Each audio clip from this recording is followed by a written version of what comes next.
I have spent my entire life either at the schoolhouse, on the way to the schoolhouse, or talking about what happens in the schoolhouse. Both my parents were educators, my maternal grandparents were educators, and for the past 40 years, I've done the same thing. And so, needless to say, over those years, I've had a chance to look at education reform from a lot of perspectives. Some of those reforms have been good, some of them have been not so good. And we know why kids drop out, we know why kids don't learn. It's either poverty, low attendance, negative peer influences. We know why. But one of the things that we never discuss or we rarely discuss is the value and importance of human connection, relationships. James Comer said that no significant learning can occur without significant relationships. George Washington Carver says that all learning is understanding relationship. Everyone in this room has been affected by a teacher or an adult. For years, I've watched people teach. I have looked at the best and now I've looked at some of the worst. A college said to me one time, they don't pay me to lie to kids. They pay me to teach a lesson. The kids should learn it. I should teach it. They should learn it. Case closed. Well, I said to her, you know, kids don't learn from people they don't like. She said, that's just a bunch of hooey. And I said to her, well, your year's gonna be long and arduous, dear. Needless to say, it was. Some people think that you can either have it in you to build a relationship or you don't. I think Stephen Covey had the right idea. He said that you ought to just throw in a few simple things. Let's seek it first to understand as opposed to be understood. Simple thing like apologizing. You ever thought about that? Tell a kid you're sorry, they're in shock. I taught a lesson once on ratios. I'm not real good with math, but I was working on it. And I came back and I got back and looked at that teacher edition. I thought the whole lesson wrong. So I came back to class the next day and said, look guys, I need to apologize. I thought the whole lesson wrong. I'm so sorry. They said, that's okay, Miss Pearson. You were so excited, we just let you go. I have had classes that were solo, so academically deficient that I cried. I wonder how am I going to take this group in 9 months from where they are to where they need to be. And it was difficult. It was awfully hard. How do I raise the self-esteem of a child and his academic achievement at the same time?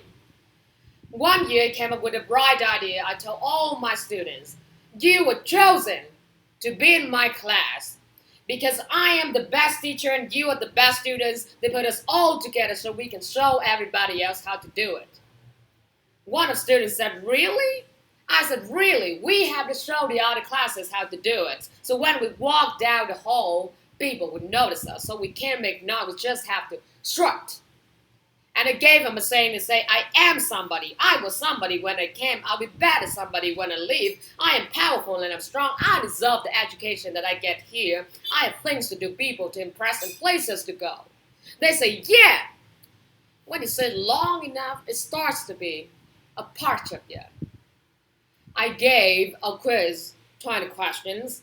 Student missed 18. I put in +2 on his paper and a big smiley face.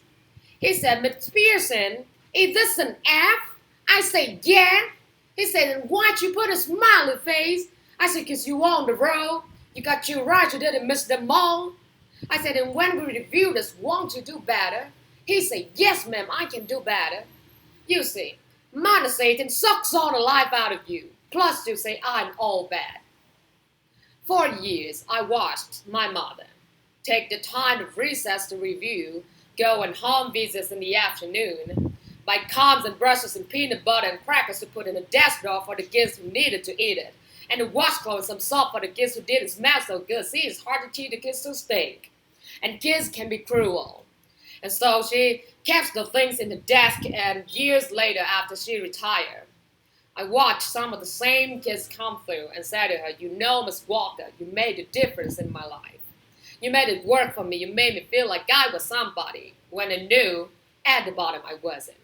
So I want you to just see what I become. And when my mama died 2 years ago at 92, There were so many former students at her funeral, and it brought tears to my eyes, not because she was gone, but because she left a legacy of relationships that could never disappear.